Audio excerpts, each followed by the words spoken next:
Well, okay, maybe I'm no Steven Crowder, but welcome to the morning percolate. I don't know. What do you think? Think I should do a morning series, morning percolate? Welcome to my bedhead, my my frizzy bedhead. Um, yeah, no joke. Woke up not that long ago. Shout out to the people who do that fancy filming of food, filming of beverages, filming of, barista type stuff. Because I know there are like whole channels that are just dedicated to that kind of stuff. Hey, shout out to you. It took a lot more thought and planning than I thought it would. All right, so in our morning percolate, we're going to be talking about everything that has happened as of late. Right now, I'm very uh, filled with anxiety, grief, fear. Um, I know that I have to go back to Medcom, and I know that things are not going to end well at all. Uh, as I said, my social worker, she said that, give her a chance to work it. She has officially withdrawn herself from it. I knew she would.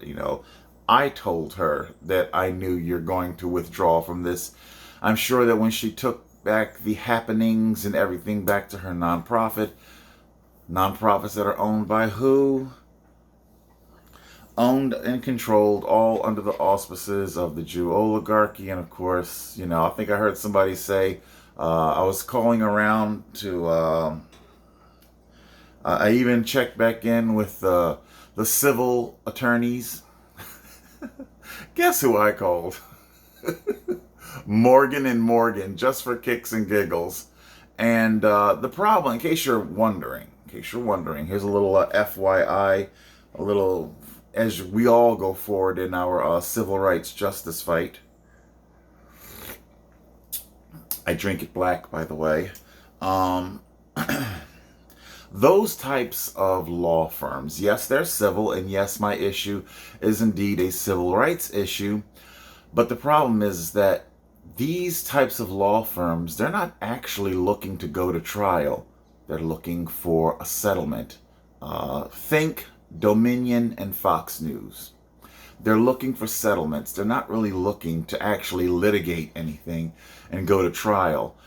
I'm not looking for a cash settlement. I'm not interested in your money. I am the genuine, real McCoy when I say I am a civil rights activist, warrior, fighter.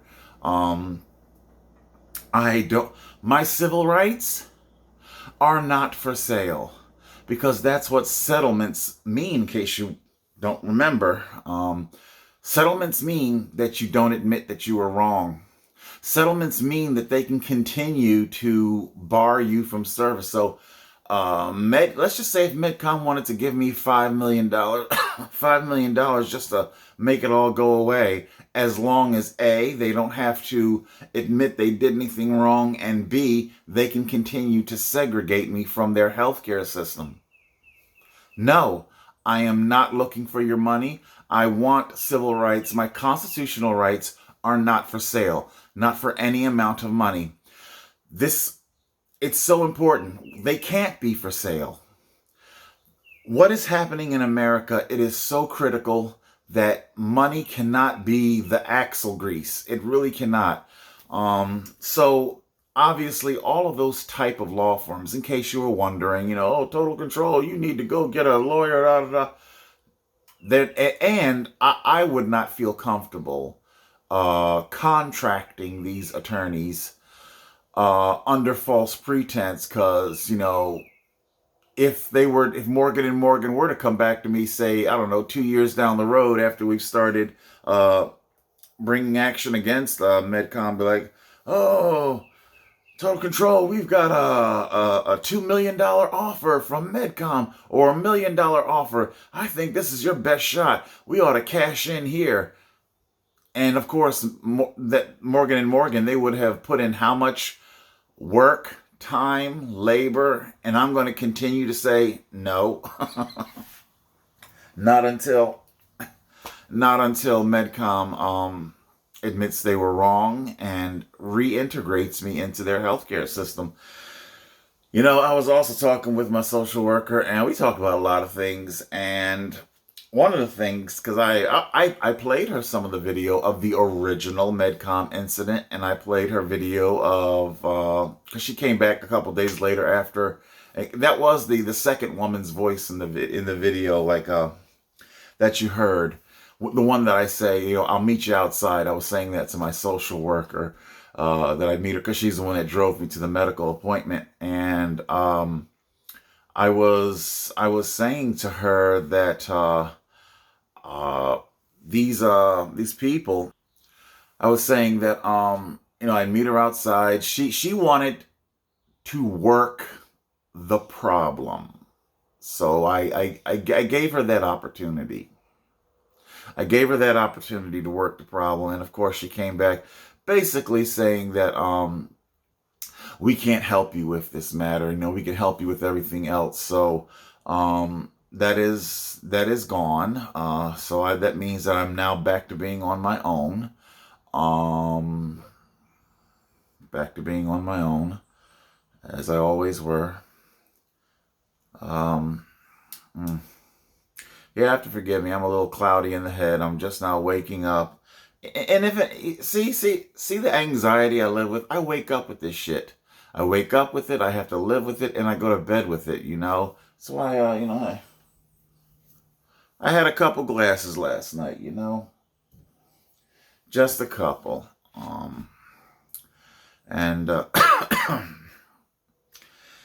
and you just live day to day with this anxiety and this.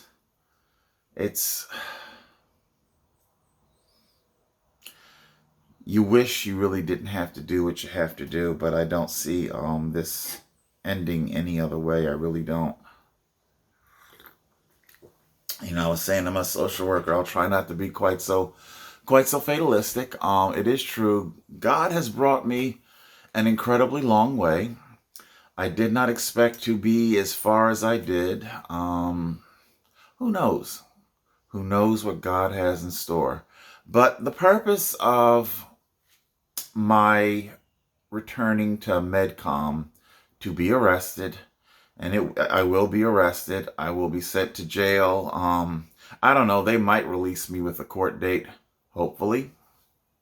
But one thing is for sure, I'm not going to allow them to just simply keep me in a waiting pattern and discharge the matter several months later. I'm just going to keep going back to Medcom again and again, and they're just going to keep calling the cops again and again, and I'll be arrested multiple times. I'm going to continue to do this until I am finally given equal, non-segregated health care. That's what it was. That's why I hit the pause button, because I forgot my thought. Hey, I'm waking up here. Give me a break. I was saying to my social worker that, because we were talking, and I was playing her some of the footage. I even played her some historical footage of lunch counter protests, and this literally is what this is. You're telling me that I did you guys, let me go ahead and finish this thought before I forget it again. I was saying to her that, back in the lunch counter days, what would the black people have done if the racist white people said, fine, you want to eat at this counter? I'll fix you something to eat, they turn their back on you, clink, clink, clink, clink, clink, clink, turn around and they'll present you with food. It doesn't take much to, just relax your lips and a big dollop of spit, or, oh my God. Have you ever seen the movie Waiting? Ryan Reynolds, right? He was in that, right? In other words, if they were to actually serve you food, would you actually eat it? To go back to a healthcare facility that absolutely hates me, I need surgery. Would you really, you want to force your surgeon to operate on you? Like I said, I'll never forget that to me, I think it's just a diabolical, infamous line of dialogue from the TV series The Resident. Uh, the doctor says, on the operating table, there are 1,000 ways I could kill you, but only one way to save you. You see what I'm saying? I think you guys see what I'm saying. I guess now we're beginning to understand why the oligarchy has such incredible power. People are waking up there. People are like, wow. They're beginning to understand that we let this oligarchy gain control over infrastructure in our society that was just absolutely key and pivotal. Absolutely key and pivotal. Bank, because it's like you go to do things and it's like, bam, it hits you in the face. Holy smokes, I can't do this without a bank. Holy smokes, I can't live my life without medical care. Holy smokes, when I am violated like I am right now with my civil rights, holy smokes, I can't turn to any attorneys. I can just imagine me calling the ACLU with this. Oh, please. I said to somebody? It's like, I think I said to the Morgan and Morgan paralegal. I don't even think he was a paralegal that collect the information. I said it's literally like going to the devil and complaining about a demon. That a demon is harassing you. You're complaining to the devil. Who do you think dispatched the demon to do it to you? You dig what I'm saying? So, we don't have our justice system, healthcare system, financial systems, everything I have been saying that these people control. I mean, there's sports and entertainment, and quite frankly, I can live without their version of sports and entertainment. But the thing is that in order for us to have our version, our parallel economy, to have sports and entertainment, our own news, our own television shows, we have to have what? We have to have a financial institution to facilitate all of this, to facilitate these transactions. See what I'm saying? The oligarchy knew it. The deep state oligarchy, they knew exactly what they were doing when they took over these infrastructures. So, yes, I'm going to have to go back to Medcom. There won't be any screaming or shouting. Like I say, I have no idea where for whose benefit. Because I was saying that also to my social worker. Have things radically changed since I had last been there a year ago? That your clientele has suddenly become violent? They said banging on windows and calling. I'm trying to figure out where in the world they were getting this from. I mean, I've been in the waiting room. I've seen the type of patients that come through. Like that day that I was there at my social worker, there was an old woman in a wheelchair being pushed around by her son, if I'm not mistaken. What, these people? They were banging on you? They're calling you names? I don't know for what reason they decided to put up that banner. Let me see, this thing is a little crooked just now. You know what? I might not even want to mess with it. I don't. I'll be done knock the whole damn thing over. I feel I'm a little tilted there, ever so slight. Yeah, whatever. It's the bedhead. It's the morning percolate, baby. Woo! Morning percolate. Woo!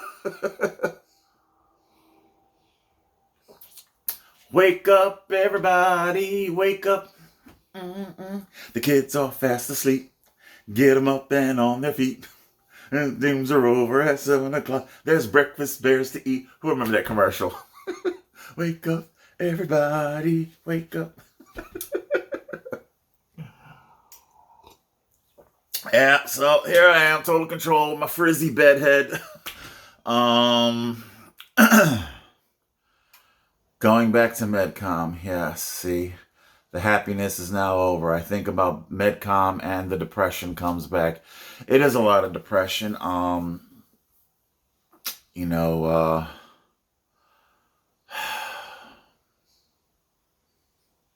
the thoughts of suicide.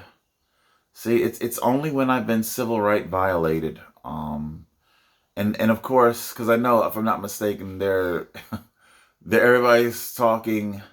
Oh my God! Have you noticed? They know people are damaged.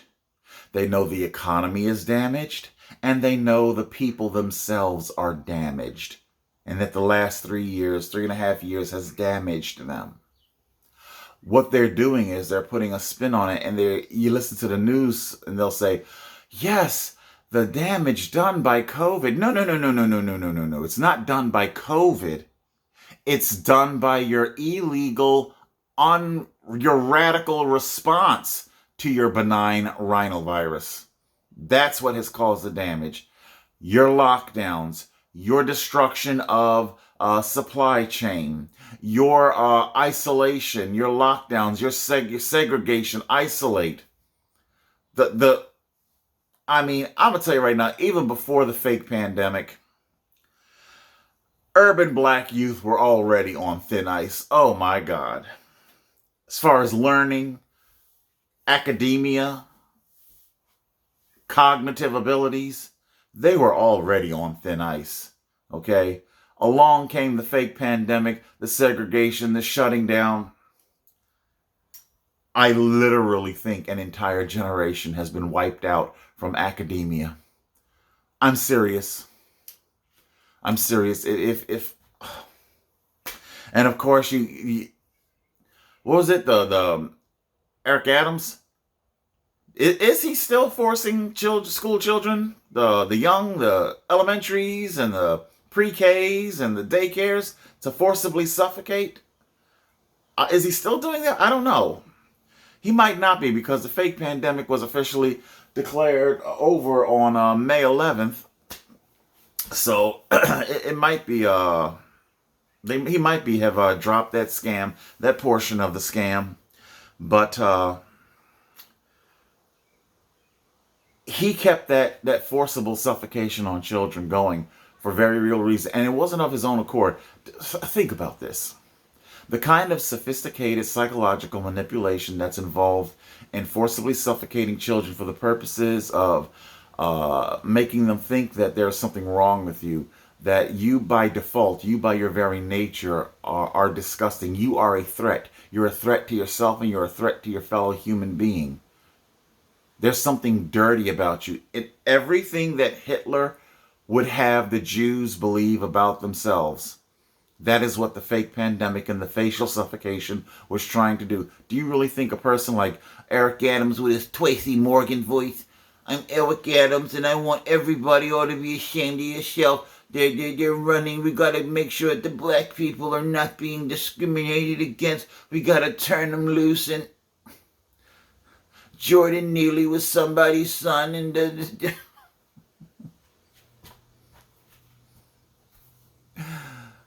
Mr. Mayor, Jordan Neely wouldn't have thought twice about pulling out a knife and putting it to your fucking neck, now would he? Yeah. Yeah. Yes, amazing the way our wonderful elected, dubiously elected leaders, they don't have a problem with putting our asses in harm's way as long as they get to have a well-armed security contingency. Yes, do me a black woman.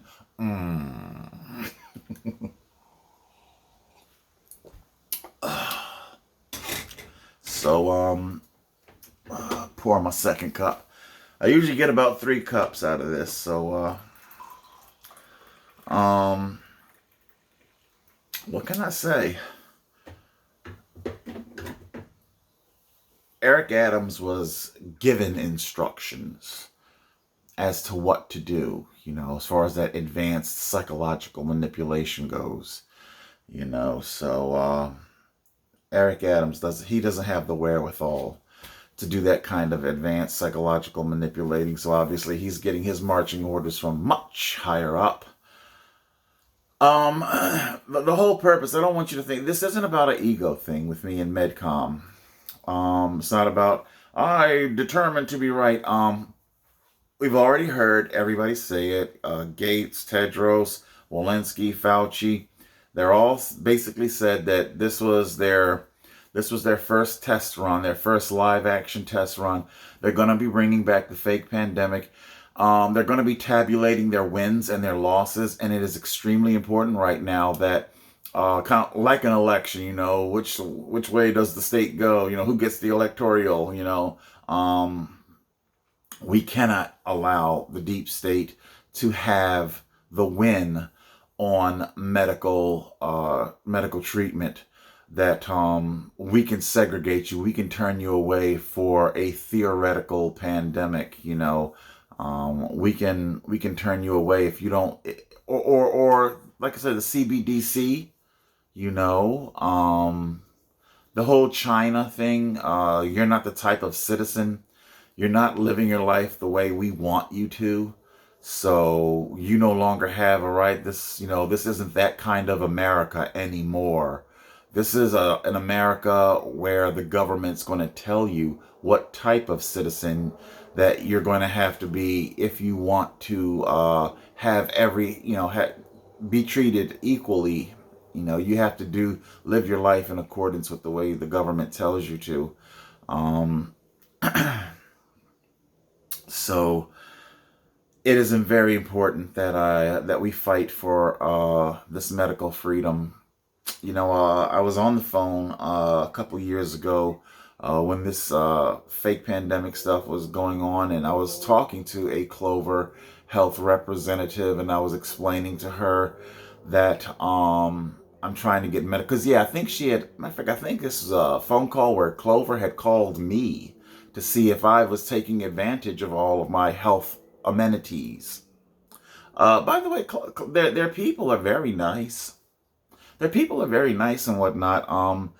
But I was explaining to them that, well, there are many medical amenities that I would love to be able to take advantage of, but I'm currently segregated from the healthcare system. And then I went on to explain to her everything that you guys already know about. And I told her, no, yeah, she went to say something. She then made a suggestion. She made this suggestion, and from what I could tell, you can't tell 100%. I mean, I'm not going to sit there and ask somebody what their race is, but if I were a gambling man, I would say that she was a white woman. But and she went on to say, because I was talking about, there's a tooth back here. Praise be to the Almighty God. It isn't giving me any trouble right now, but it does need to come out. And I was telling her, I'd like to get an extraction done, and she suggested to me, well, maybe toward the end of business hours, you could go to the back door of the dentist's office and, just kind of ask if the doctor could see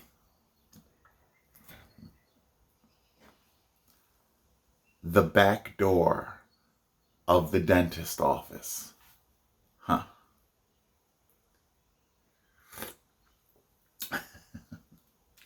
And of course, you guys remember the original incident with Medcom and the cops, and I started to tell them about, because I know you want to make your point sharp and crisp, and you don't want to meander into a whole bunch of other subtopics, but I wanted to tell them that the story with the Maya Angelou, her real life autobiography comes from I Know Why Cage Birds Sing, and a dentist during the Depression, because during the Depression, in case you don't know, everybody was jumping out of window poor. White, black, everybody, but the only reason why the white people were jumping out of windows, office buildings, that they don't know what it means to be poor. Black people know, being poor was nothing new to them. So they didn't freak out the way white people did. But and a dentist actually came to Maya Angelou's grandmother. Grandmother's name was Annie Johnson. and sheepishly, with his hat in hand, so to speak, sheepishly came to her, asking for just if he could, because the grandmother owned a general store, if he could borrow just a little bit of money to tide him over till he could get his practice back up and running. And she did. Why not? It is good to have a medical professional owe you some favor, That could be worth more than money, Isn't that what the Italian mobster said in Dark Knight? I'm not interested in money. Sometimes I like favors more than money. And fast forward X amount of years after the Depression was kind of sort of over, Maya Angelou developed a bad toothache, and sure enough, she scrubbed, had her. It's why black people were always so, back in the day anyway. Back in the day, black people, when I say back in the day, I'm talking about back in the 20s, 30s, 40s, we always walked around feeling like we had something to prove. You didn't step outside your house unless every square inch of your body was scrubbed immaculately clean. If you did see a dirty black person on the street, it's because they're coming home from work, from slaving all day. That's the only time you ever saw them dirty on the street. But if they were going out their home, ergo the saying, do you got on clean drawers? In case something happens to you and you got to go to the hospital. That kind of a thing. Because the stereotypes. Blacks had to fight against so many stereotypes, that we're filthy by nature, and it's not true. Anybody, I don't care what race you are, if you don't wash your body, it's going to smell, it's going to stink. I don't care if you're white as the driven snow or black as the night. If you don't take care of your hygiene, then there's going to be consequences. But, she gets Maya all scrubbed down, everybody went and sure enough, she very sheepishly, she went to the back door of the dentist's office. I forget the dentist's name or whatnot, whatever it was. And but she basically said, Doctor, my grandbaby, she got an awful toothache. And she wasn't even looking to have it done for free. Even though, I forget if she said that did the doctor ever pay back the money he owed her or not. But either or, she was ready to pay for the service, could you possibly, coming to the back door saying this now, could you possibly see your way to maybe give her a treatment? An awful toothache. Could you please? And remember, this is a man with hat in hand, tail between his legs, had to go and borrow money from this woman. He said to her, now, Annie, yes, Annie. Not even Miss Johnson, not even Miss Annie, Now, Annie, I'd rather put my hand in a dog's mouth than a nigger's. And away they went. No treatment given. I am literally living this. Here, in the year 2023. Not only me, but many other conservatives like myself. We are now living this in real life, real time. This is why I am going back to Medcom to fight the good fight. I refuse to go back to those days where I am told that by default, by your nature, there's something wrong with you and you must cover your mouth. And speaking of dentists and dentists, should I say, speaking of dentists and the fake pandemic, it's amazing the way it didn't really seem to click in anybody's head. The dentist can't possibly, the laws of physics are in play here. The dentist can't work on you if you have a face mask on. Are you saying that in the past 3.5 years, nobody got dental treatment? Of course not. Then are you saying dentists were brave and noble and they went to their grave treating you? Yes, I will treat your mouth even though It will cause me to die and my family to die. I'll take the illness home to them. Oh, no, of course not. Where is the trail of destruction? People were getting dental treatments even before your experimental injection. So you can't say, oh, it was the vaccine that enabled people to get dental treatment, or ENT, ear, nose, throat. The doctor could go down all those orifices without a mask on. Where are all the dead doctors? Where are they? If I'm not mistaken, I think in the beginning of the fake pandemic, CNN had on, I think they were married, the husband, the widower, or widow, maybe he does identify as a woman. It was a gay couple. The doctor came out of retirement and went back to work into the hospitals, and he died. And of course, CNN was shopping it around, and his husband or boyfriend or whatever it was absolutely. It was very hard. He was just in tears. I mean, legit bawling in tears. This wasn't fake crying. He was legitimately grief struck and destroyed when his husband died. And then, of course, CNN, they didn't say it. You dug into the story a little bit and you learned that this is a man that had cancer. The whole reason why he went into retirement was because this was a doctor who had cancer, who was, I don't know the particulars of what stage his cancer was in and whatnot, but he had all kinds of treatments that, of course, destroys your immune system. So, once again, there was so much more. A benign rhinovirus can kill you if indeed you are that severely compromised. It's why he came out the hospital. It's why he went into retirement. I think he was about late 40s. Obviously, you don't go into retirement that early unless you are disabled. So that's all I wanted to bring to your attention as to why I am doing this. This isn't about ego. This isn't about me just wanting to forcibly have my way. This is about establishing civil rights. This is about establishing the fact that you cannot discriminate against people. You cannot simply proclaim that there is a medical emergency. By the way, of course, corporate media didn't talk about this. Shout out to all of my independent journalists. I believe Tim Pool covered it. I believe Dollar Vigilante covered it. I believe Luke Radowski covered it. I believe, who else covered it? There were quite a few independent journalists covered it. The fact that the World Health or oligarchy, WHO, they very quietly changed the definition of what a pandemic is. In other words, what they changed it by eliminating descriptive language, meaning anything that described the severity of the illness. They're saying that a pandemic is an infection that is detected and located worldwide. Well, hell, that could be pink eye. Okay, that's a head cold. That's any rhinovirus can be located around the globe. They want to take out any kind of reference to the severity.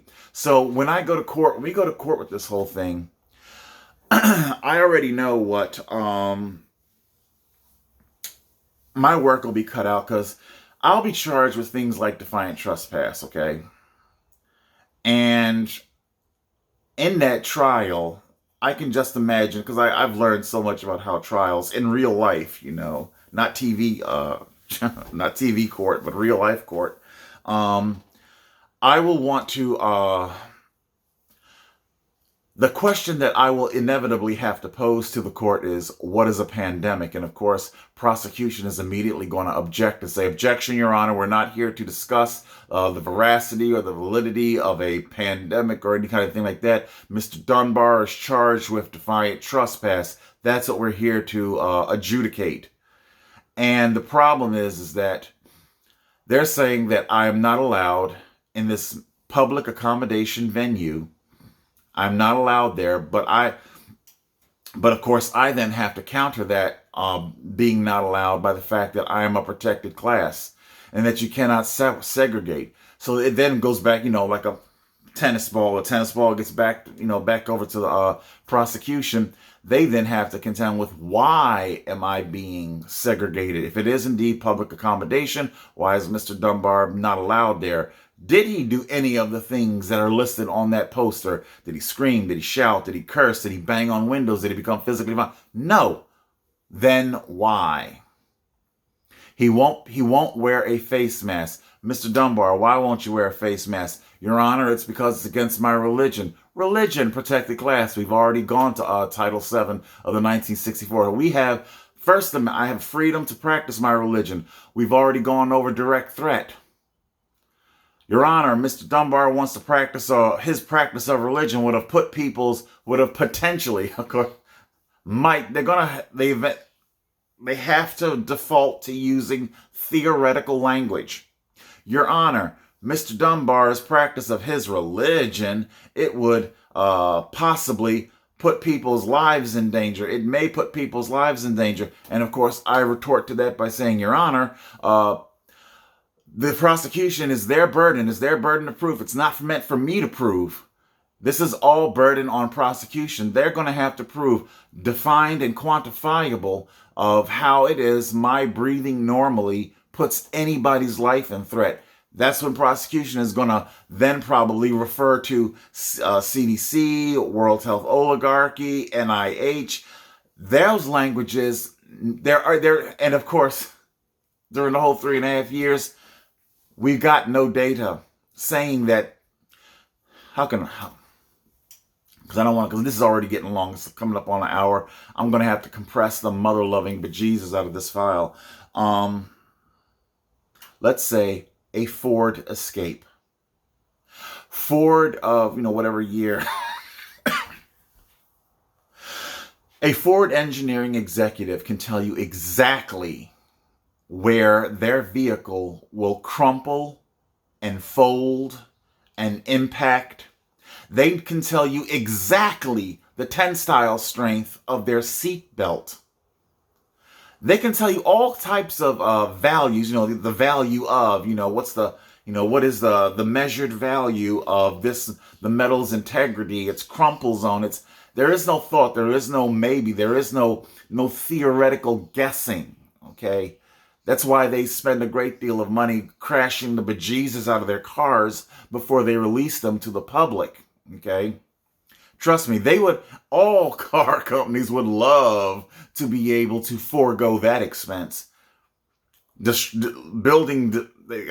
quite a few. They have to go through, I think, a couple of hundred, destroy hundreds of their vehicles of each model now. Each model has to go through this. So that's an awful lot of, waste that they have to create. But they have to do this. It's not theoretical. Does the NIH, does the WHO, does the CDC, can they give us any kind of repeated experiments, any kind of data, or is it all just theoretical? Now you're getting it. Theoretically, we believe that the mass will function this way. Really? Prove it. Show us your data where you conducted these experiments of viral, not particles, not spray, not sneeze or cough spray. I understand viruses are contained in that, okay? I understand that, but you're saying that the mask is going to stop your virus by normally respirating, and that just simply isn't true. I got, like I said, I've recorded my home health care, and one of the things I said to the doctor when she came in, and because we got to talking about the fake pandemic and why I'm segregated, and I said to her, Doctor, let me ask you a question. Can you smell my air freshener? She's like, yes, I can. Okay. Then if you can smell the air freshener in my home, then your mask is not blocking any kind of viruses that would potentially be in the air. I'm in this house, breathing, respirating the air all day long, So as soon as you come in with your mask on, the air that's been in my lungs, it's going in your lungs. Okay? That's just simply the way it is.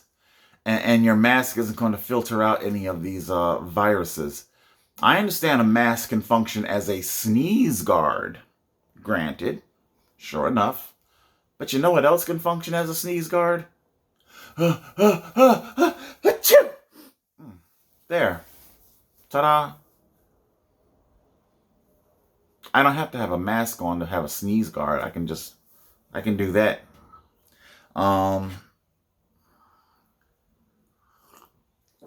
Let me wrap this up. This is too long.